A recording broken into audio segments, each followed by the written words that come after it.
Nellore rural నియోజకవర్గ పరిధిలోని ధనలక్ష్మీపురం ప్రాంతంలో నిబంధనలు పూర్తిగా గాలికి ఎగిరిపోతున్నాయి.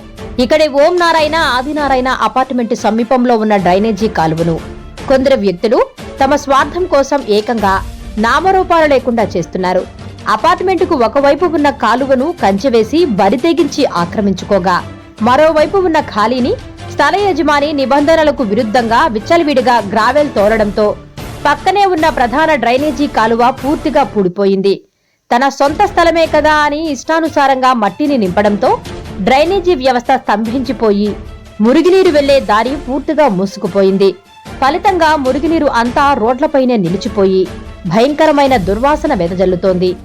ఈ మురుగునీటి వల్ల దోమలు స్వైర విహారం చేస్తుండటంతో స్థానికులు ప్రాణాంతక వ్యాధుల బారిన పడుతున్నామని గగ్గోలు పెడుతున్నారు. ఇంత జరుగుతున్నా సంబంధిత మున్సిపల్ అధికారులు, సచివాలయ సిబ్బంది కనీసం అటువైపు కన్నెత్తి చూడకపోవడం వారి నిర్లక్ష్యానికి పరాకాష్ఠగా మారింది.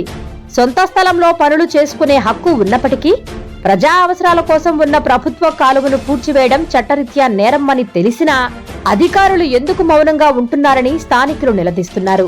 ఆక్రమణదారులకు అధికారులు వత్తాసు పలుకుతున్నారా, లేక వారి నిద్రమత్తు వల్లే ఈ దుస్థితి దాపురించిందా అని ప్రజలు ఆగ్రహం వ్యక్తం చేస్తున్నారు. తక్షణమే ఉన్నతాధికారులు స్పందించి ఆక్రమణలను తొలగించి పూడిపోయిన కాలువను యుద్ధ ప్రాతిపదికన పునరుద్ధరించాలని స్థానికులు డిమాండ్ చేస్తున్నారు.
Please subscribe SS News AP.